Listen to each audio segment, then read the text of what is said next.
Hello everyone, Seishu here. Hope everybody's doing well in the Sparkle family. So I wanted to do a video because a lot of people have been asking about my overseas trip and about photography and my photo shoots and how I packed and various other questions. So I just wanted to do a video to address everything rather than try to answer each one. So to begin with, I wanted to thank everybody who has followed me on my journey, these overseas trips that I've taken, and have taken the time to, comment and take a look at my videos and everything. It makes me feel really wonderful that everybody took an interest, and it just shows how wonderfully generous the Heidi community is. And to begin with, I know this has been a video I've been trying to do for a long time, but I just haven't had a time since now. And one of the biggest things for my trips was the Heidi jewelry. So it's very exciting to put on beautiful clothes and beautiful jewels and have all these wonderful compliments that you get from, wherever you travel. And so Heidi jewelry has really elevated my trips. So one of the biggest compliments that I think Miss Heidi got from my travels is from people. I was in Paris and I was wearing this wonderful Heidi necklace. I think it was like something Garden Glory or something. It had these giant beads that were green and then all these flowers, and the Arc de Triomphe, and when I visited those places. And I remember a number of police officers coming up to me and telling me how beautiful it was, and at the same time I had to take it off because it was so beautiful that I might get hurt, that someone would try to grab that necklace from me. So they asked me to actually put it away. So it just shows how beautiful Heidi jewelry is and how grand it looks for a fraction of the cost. So that was one of the biggest compliments, I thought. So a quick thing on traveling. So I know a lot of people think that I've been traveling, that I always travel, that somehow I'm a world traveler or something, but I'm actually not, because I just started really traveling from December of 2023. So prior to that, my travel was very much limited, and I just felt like, I was just not a good spot in life, and I just needed to just take a break from everything. And I think traveling is the best thing because it gives you a fresh new perspective on life. You get to meet all these people from various walks of life, and through the interactions you just learn a lot of wisdom, I think, with traveling. And it has been just so joyful, and I can't get back to it, but not right away. I have a lot of other work to do, but it's something now that I have the travel bug bite me. I think I'm going to do more now.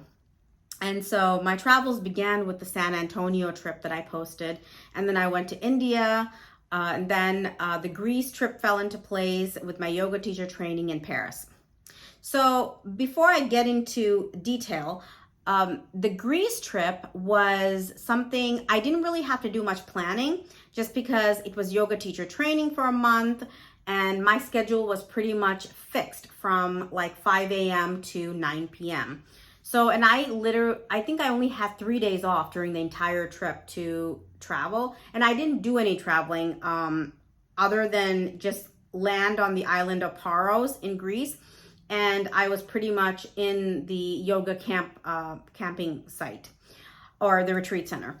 And the 3 days off was all we got. So we just went around the island of Paros, and I don't even think I made it all around Paros. I just saw certain areas of Paros, which were beautiful.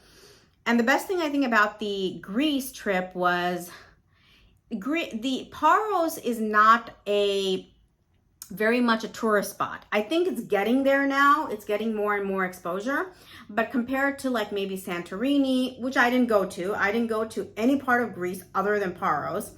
and Athens, and I just landed in Athens just at the airport. Other than that, I didn't get out at all.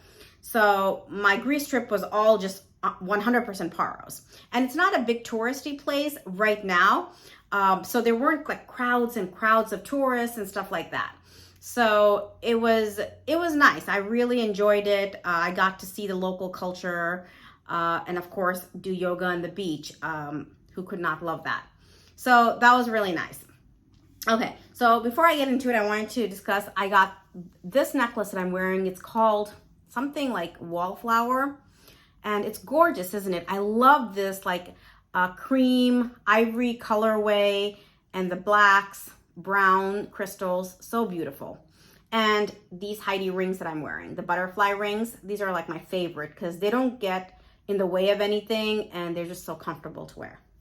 Okay, so let's begin with my Paris trip. So when I went to Paris, I had just come home from Greece. So I got home from Greece and I had a week to pack for Paris. That's about it. And basically it was a good thing that I came home because I didn't have anything that would look nice for Paris. And so the way I started out is I didn't know much about Paris at all. And I found the layout to be a little bit confusing. So what I did was I went online and watched a lot of YouTube videos on the local culture of Paris and how people were planning their trips and stuff like that. And the first thing I did was I printed off a couple of maps of Paris because it's all divided up into districts. And I picked, the places I really wanted to see. And because it's divided up into districts, I circled so I tried to put everything on one map. So I printed off a couple of these maps because they have a couple with just museums and stuff like that. So I wanted the Eiffel Tower that I wanted to see, the museums I wanted to see, and the parks and gardens I wanted to see. And I kind of printed out a couple of them and put them all in one map and just kind of noted them down if it wasn't on the map.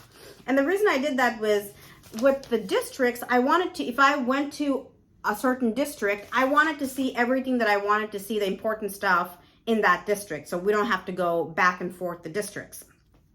So printing off a map and putting in one spot everything that you want to see, and then exploring everything in one district, another, and another, it worked really well. The other thing that, and that helped because I didn't know anything about Paris. And the one app that everybody kept on suggesting was Get Your Guide. So I downloaded the Get Your Guide app and everything is pretty much on there. So even places that I would not have visited, I was able to find on the Get Your Guide because it was suggesting activities beyond just, parks and Eiffel Tower and all these great spots. It would suggest other things that I could do as well.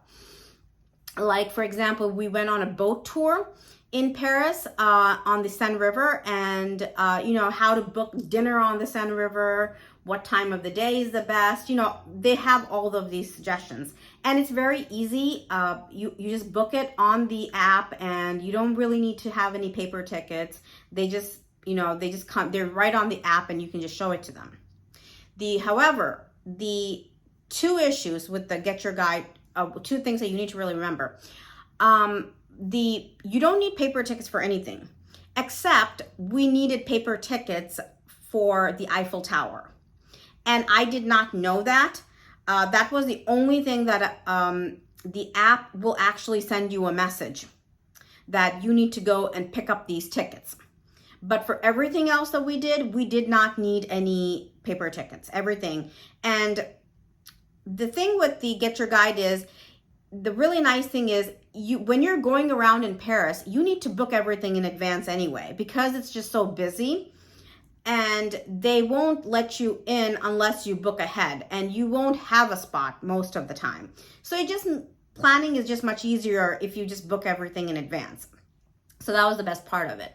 So when it comes to the paper tickets, when we were going to the Eiffel Tower, I don't know why, I just figured maybe the booth would be like, you know, right there near, like below the Eiffel Tower or something, that I could just print off my tickets there, or they would just give it to me. So I didn't really pay attention to it very well. And the other thing is, when we were planning to go to the Eiffel Tower, I didn't really take into account the traffic. And when you are traveling to certain places and you need to be on time, you really need to take traffic into account. And especially because this was right before the Olympics started, they started closing off certain streets and stuff, so that just made the traffic even more worse. So we ended up going to the place late, and that is one thing on the Get Your Guide app that you don't want to do. You need to cancel a few hours in advance so they can give your spot to someone else so you can get a refund. But or an exchange or something. But if you don't inform them in advance and you just don't show up for your time slot for whatever that you have booked, then you just completely lose out. And that's what happened to us with the Eiffel Tower. Because we didn't take the traffic into account, and we ended up there late, and we ended up in the wrong spot because I didn't pay attention to it, where I was supposed to pick up the paper tickets. We ended up missing the spot, and there was nothing that could be done. And so the only thing we could do was we just have to rebook everything, and those tickets are expensive. Majority of the tickets in Paris are expensive, and the Eiffel Tower tickets are very expensive. And we just had to shuck out the money because we were not gonna miss seeing the Eiffel Tower because I missed my spot. So that was a bummer, but it was totally worth it. So I just wanted to caution everyone, if you're using the Get Your Guide app, make sure you give yourself ample time to show up where you're supposed to, and keeping all that traffic and everything else that might come in the way in mind, because you won't get your money back. It's very difficult. Okay, so that's the thing. So all you have to do is print out the map and book everything on Get Your Guide, and you're good to go. The thing that we did outside of Paris was the Normandy trip. So the Normandy trip was not planned. I kind of planned it once we got there because we had an extra day, because we were only in Paris for a total of 8 full days. And we were pretty much spaced it out, so we were doing two tours a day, and we had tour guides for everything. So if you don't know anything about Paris and you're going for the first time, it's better to get a tour guide, or else you won't know anything. At least we didn't know anything, so we had a tour guide for everything that I booked. Except for the catacombs, which I'll get to. So the Normandy trip was kind of out of the blue, that I booked two days in advance before we left. And that was a day trip. So we left at 5 in the morning, and then we came home around 8 or 9 at night. And that was because the drive to Normandy is about 4 hours or 4.5 hours. So it was completely booked through with the bus, the tour guide, everything. They took care of it. I just booked it through Get Your Guide. So the really nice thing about Normandy was they booked our meals and everything. We went to the cemetery where all these American soldiers were buried. We went to the beaches of Normandy where all these battles were fought. There was a museum there, so we can learn more history about it. So it was a very nice experience to learn about history that I was really not that aware of. So it was beautifully planned out. And the other thing in Normandy that we went to was a vineyard. Me and my husband don't drink alcohol, but they had apple cider that we can drink. There was syrups that they had, and jellies and jams and stuff like that. So I don't know that. So it's called the Vergers de Romilly. I hope I'm pronouncing that right. So that was one of the vineyards that we went to, and it was really nice. And it was really nice. It was really on the outskirts. A lot of the Normandy, it's not really city-like. I don't know what I was expecting, but it was more like farmland kind of a thing as we were moving through these different areas of Normandy. So when I went to that place, the Romilly, So one thing I really liked was this was some kind of a cider syrup. It's really heavy. The bottle, this glass bottle, weighs more than the syrup inside. But the syrup inside is awesome. It's just so rich, and I almost wanted to get two, but I'm glad I didn't, because our suitcase would have been overweight if I did, because of how heavy it is. But it tastes awesome on ice creams, fruits, whatever. Sometimes I end up just eating it like spoonfuls. It's so good. So anyway, that was a really nice trip. The other thing that was the catacombs. The catacombs, I really didn't, and I didn't post any pictures of Normandy trip just because I wasn't wearing any Heidi jewelry. So I didn't really post anything, but I posted it on my personal page. Now the catacombs, I saw it on the very last day before I left, and that was the same day I was visiting the different Luxembourg gardens. So I was dressed up with like wearing Heidi jewels and stuff. And the catacombs was, I think some people find it to be maybe, I don't know, a little bit creepy, scary, but I found it to be more of a reflective experience, because the catacombs were built with, they have all these skulls and bones, all these human remains, all bones, nothing else but bones. So they had, so we went into the catacombs. So there's a lot of limestone under Paris. And when they were building all these structures in the early days, they took out all this limestone. And around the same time, they were having issues with all these wars that they were fighting and stuff, and all these people that were dying. They were, I think they were running out of spaces to bury all these people around Paris. So I guess the administration, the kings and stuff at that time, they decided to bring all of those graves and they put them under Paris, because they took out so much limestone from under Paris that it was going to collapse. So instead they put all these bones and stuff, and they kind of rebuilt the underground structure so it was more stable. That's what I've understood from it. So basically it was all bones, and I just didn't feel just that, although I did take videos and I took pictures, I just thought it would be more respectful if I didn't like associate it with jewelry and stuff. But it was a reflective experience on what it means to be a human being. That's what it was for me. I didn't post it just because I just wanted it to be more respectful. But I did post some pictures on my personal page. But I definitely recommend people visiting the catacombs. It's a very unique experience, and I don't think a lot of tourists make it there. Yeah. Okay, now getting to the other parts of the trip. So while I was in Paris, I was wearing my Paris pin all the time. It was so nice. So many compliments. I mean, so many compliments in all of Heidi jewelry. It's just so beautiful. And I was wearing this actually on my hat, and I wanted to show everyone. While I was in Paris, I came across these hats, those, very French looking hats. So I ended up actually buying a lot of colors actually. So I bought a number of colors of these hats. And one thing I noticed about the difference is, they sell individual hats for like around 8 to 9 euros or something. And usually if you buy the individual hat, look at the quality of it. Like, this is a thicker material. So when you put on a brooch, it stays better because it's just a thicker material. And I know I bought a couple of different hats. Like, they were selling like 3 for like $10 or something, which are these.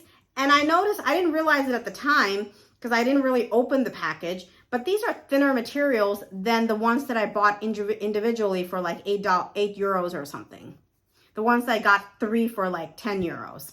So it's something just to keep in mind if you like these types of the French beret hats. But nonetheless, I think they really make an outfit look very stylish. So I had to, get a number of colors. And I had my pin on for all of them. Okay. So that's what it is. Okay, let's begin with packing, because everybody was asking about how I packed so much jewelry and so many clothes. Well, we only took, for me and my husband, 2 large suitcases, the check-in pieces, and then we had like 2 shoulder bags and 2 carry-ons. So that was our entire luggage for both of us. So I was actually surprised. Majority of the weight was actually the Heidi jewels, and I had put them in my carry-on because I didn't want to lose anything by accident or, damage anything, because you don't know how things are going to move around in a checked-in piece of luggage. So how did I pack them? So the first thing is I kept, before I left, I put all my outfits together, and this is the beauty of Heidi jewelry. No matter what outfit you put, everything kind of matches with Heidi jewelry. So it didn't really take, I think I put all of my Heidi outfits together in one day. I just took like it just took like a few hours. I just laid out I think I took 15 total outfits. I only wore about 10 or 11 of them. So I didn't wear all of them, but just in case, I laid out like 15 dresses. And I just got my box of Heidi jewels out and just put a necklace, earrings, rings, and bracelets all together on there, just for each one. And then I just took pictures of everything. And so this way, when I separated everything for packing, I would know what went with what. So that's what I did. And the way I started packing everything is I have all these pouches when I bought like Heidi jewelry. So these pouches, I have a number of these pouches. So I would just put all my jewels in these little pouches and then stick them into other containers.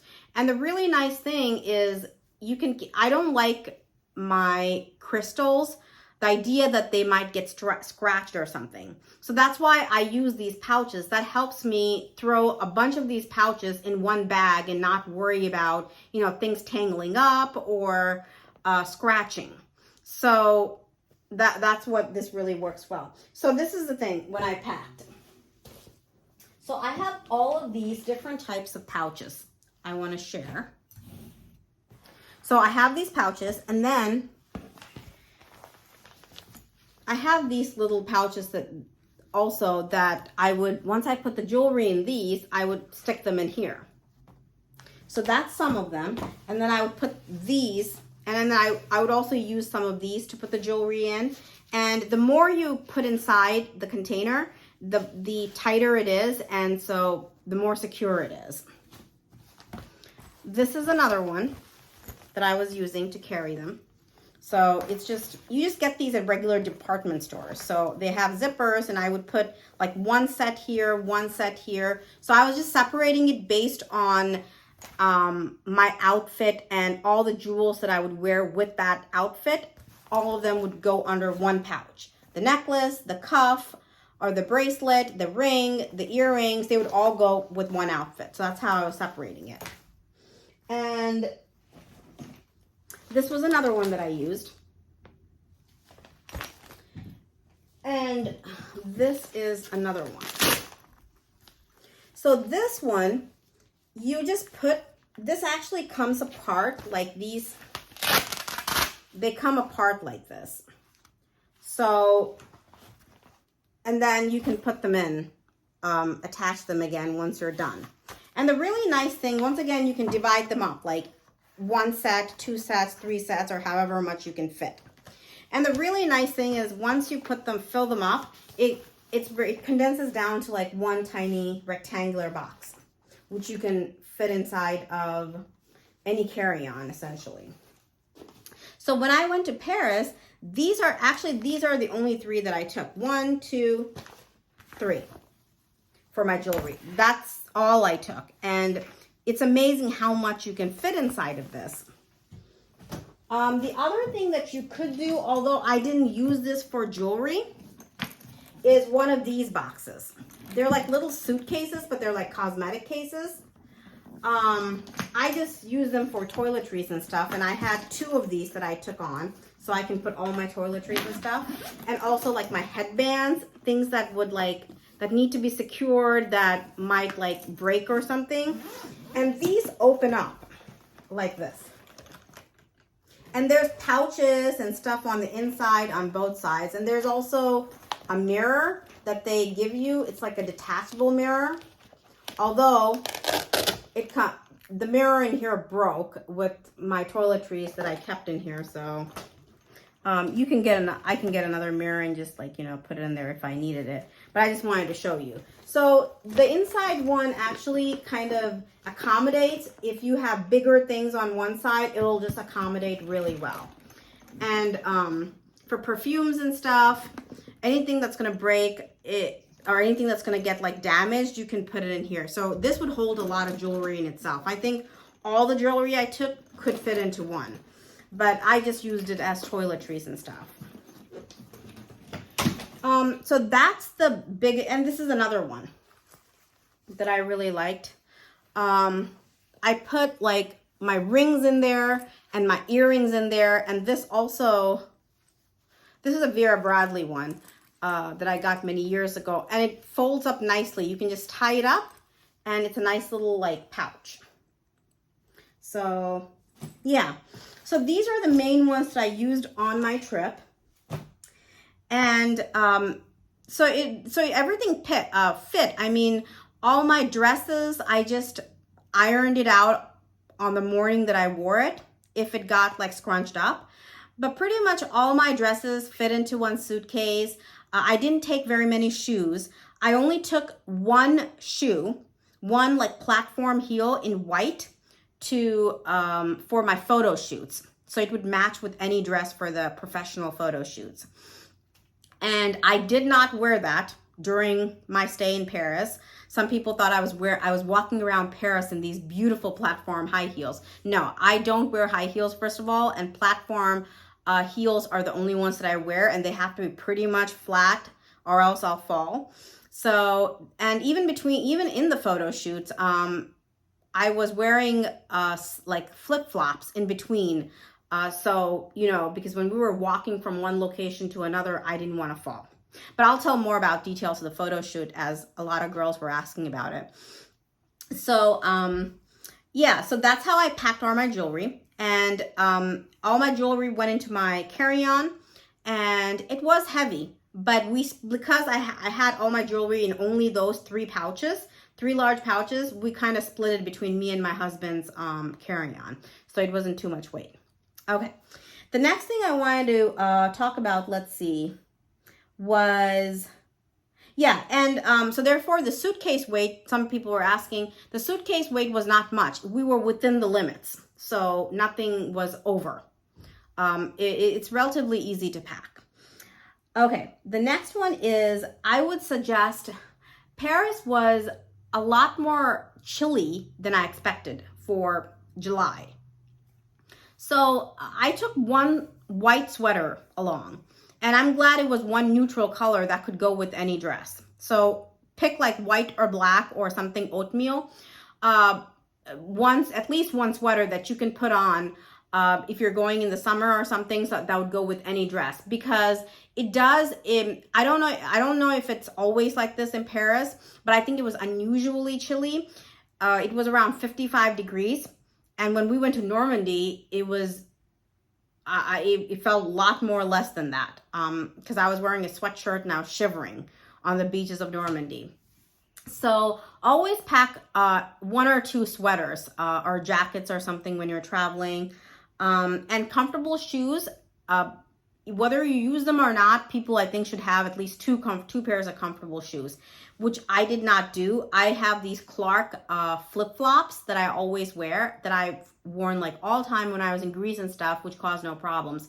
But for some reason in Paris, I think it's because of the amount of walking that we did. In a matter of 8 days, my husband's Apple Watch was showing like we walked maybe 40 or 50 miles or something in the whole 8 days. So for that kind of walking, tennis shoes would be better than flip-flops. No matter how comfortable the flip-flops are, it's better to have tennis shoes. And I did not take any tennis shoes. I only had my platform heels for my photo shoots and one pair of flip-flop. And I was lucky that the first 7 days, nothing bothered me about my flip-flops. But on the very last day, I had a huge problem with my flip-flops. So yeah, just take more than one pair of comfortable shoes just in case. Yeah, and also, and taking sunscreen and stuff like that is important. When I went on my Greece trip, I did take a little bit of sunscreen and I wasn't used to it, but it's always important because I'm not used to traveling much and wearing sunscreen, so I didn't have it. But just in case, have sunscreen and beach wear, because a lot of people get into pools or whatever. So that's important to have, which I didn't have. Okay, so the next thing I wanted to talk about was the taxis and metro. So we took majority of the time taxis, just because we weren't really, because we would be tired all the time with the amount of walking around we're doing. And we had to pretty much wake up the entire 8 days we were there at 5 a.m.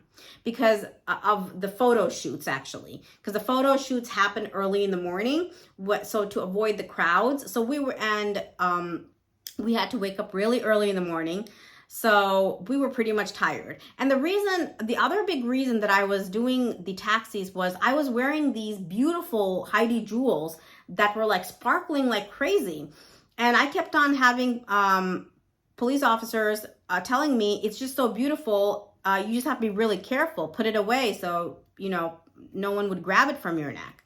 So I didn't feel very safe in the metros if I was wearing like a Heidi piece. So, and I was wearing Heidi jewelry the entire trip. So that was another reason I opted for the taxis rather than the metro. But the metro is very easy, to get around in Paris. So that's just a personal choice. The next one is, okay, so the photo shoots, the way I did them is, again, I picked my photographer on the Get Your Guide app. That's how I booked them. The way you book the photographers is based on their skill level. So if they have a lot of experience, then they're going to cost more per hour versus someone who's maybe a beginner would charge less. My girl was a beginner, and so we were paying $80 an hour. So the photo shoots can go $400, $300, whatever. They can go upwards of $100 depending on which photographer you get. Now, I wanted someone who's a beginner just because I knew all the shots I was going to take, and I knew how I wanted to, what shots I wanted. So the girl that I got was $80 an hour, and she was really, really nice. Just so friendly to work with, and we just had a lovely time with her. I would recommend her personally to anyone. And she gave beautiful shots, and her editing and everything was great. So I booked her on the Get Your Guide app. And because I did not want the photo shoots to have the same dress in each of the places I wanted to get these professional shots, I booked her for 4 separate days. Or else it just becomes too hectic because you need to change and come back, and you need to go to another location. It just takes too much time. So it was just not possible. And I just thought it was a very good deal. And the way they charge the $80 per hour is, let's say I'm at one location and they shoot you, the hour is exactly how long they're taking pictures of you. So once they're done taking pictures of you and you need to move to a location, the time stops. So the time it takes for you to maybe dress or to transport yourself to the second location to get the other photos, that's not included. That's outside of that 1 hour time range that they're charging you for. So that's really good. And I think that's pretty much true for all the photographers. And so for mine, that's how it was. And believe me, they do take a lot of photos at each locations just because they don't know how many shots you need, how many are going to turn out good. They take like hundreds of photos at each photo shoot. I picked 4 locations. So the Eiffel Tower, the Louvre, the Arc de Triomphe, and just street pictures of the architecture of Paris. So those were the 4 locations I picked. And we just put it for 4 separate days. And that's why we had to wake up at 5 a.m. in the morning and be at our photo shoot by like 6:50 or 6:55. By 7 a.m., our photo shoot would begin. And if you did not do that, it's I'm not sure about the editing software for photos, but you would have a lot of people in your photos, and I don't know how the pictures would have come out. It wouldn't have come out as beautiful as they did with crowds. And this was the easiest way that the photographer told me to avoid crowds, or else it would be hard. The editing software was just not that good. Maybe there is some other new editing software out there. I'm just not familiar with it much, but everybody who wanted professional photo shoots, everybody was out at 7 a.m. So that's why we were more tired than usual, because at the time we were waking up. So I just blocked off 4 hours, and then you can just coordinate the time. Once you get that email from the photographer, you can just coordinate what time you want to meet. So that's not a big deal. So, yeah, it's important. It's easy if you have one pair of whatever heels or whatever you want to use for your photos, shoes that you want to use. So, if it's one pair, then you don't have to carry so much as luggage. So I just had, like I said, I had the one platform heels that would match everything, and it was really nice. And, because the weather was so chilly, I have to say, I was freezing whenever early in the morning in Paris with this unusual weather. It was pretty freezing. So I kept on wearing my sweater and then taking it off for the photo and putting it back on when we were walking around to other places. So, but all in all, I like the fact that it was chilly, because I think if it was really hot, it would have been hard for me to, because I sweat a lot, it would be really hard to be comfortable wearing my jewels and my nice clothes. So I'm actually glad the weather was rather a bit chilly. Okay, so the other thing I wanted to talk about was packing. I think I got, I wanted to talk about the packing, the Get My Guide perfume experience. So they suggested that. The perfume experience. So me and my husband went to this, we booked it through Get Your Guide to make perfumes. So these are the two that I made. One, I call it Seishu of the Valley. The other one was Spicy Seishu. They smell so good, so good. So some of the notes that I used in my perfume making were cloves, jasmine, lily of the valley, sandalwood, ocean breeze, and tobacco. To be honest, I never thought I would put tobacco notes in my perfume, but tobacco smells really different as a perfume note. And it's just so woody, and it's just so pleasant that I actually end up using it in both of my perfumes. So yeah, so that's one of the suggestions on the app.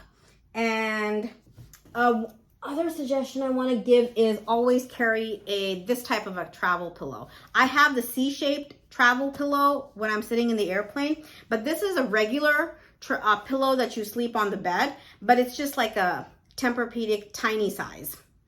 So this is the one that worked really well for me. You can just carry it, and because I can't sleep well unless I have a good pillow. So this works really well. It's very compact and you carry it everywhere. And I used it in Greece and Paris, and absolutely no problem sleeping. One other thing that I got in Paris that I wanted to share with everyone was this apron.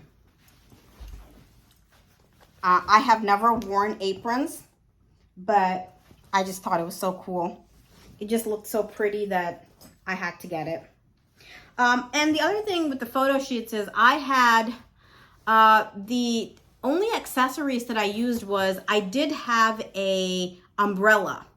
I don't think I've shared the Eiffel Tower photos yet with everyone, because my photographer had sent them to me, and I think I forgot about it.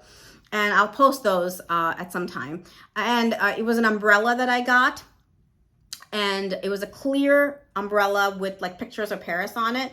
And it works really well on the photo shoots. I think in some of the street photo shoots that I had, I was holding the umbrella. So that was one accessory. And the other thing was that French beret with my pin on. So those were the only two accessories that I used. Other people were using picnic baskets and things like that. They brought food along, you know, because they were doing a different type of photo shoot. So yes, overall, it was a wonderful trip. I think traveling really adds wisdom and different perspective in our thinking, and definitely it has done wonders for me. And yeah, and Heidi Jewelry has elevated so enormously. And once again, I would like to thank Heidi for all her beautiful jewelry that has just really made my trip, and all the compliments that I got wearing it, and the Heidi family on Facebook who are following me. They're just a wonderful group of people, just completely generous, and I really enjoy sharing because you make it very worthwhile for me. So anyway, I hope this helped. I hope I answered the questions that the ladies were asking me. And until my next trip, bye everyone.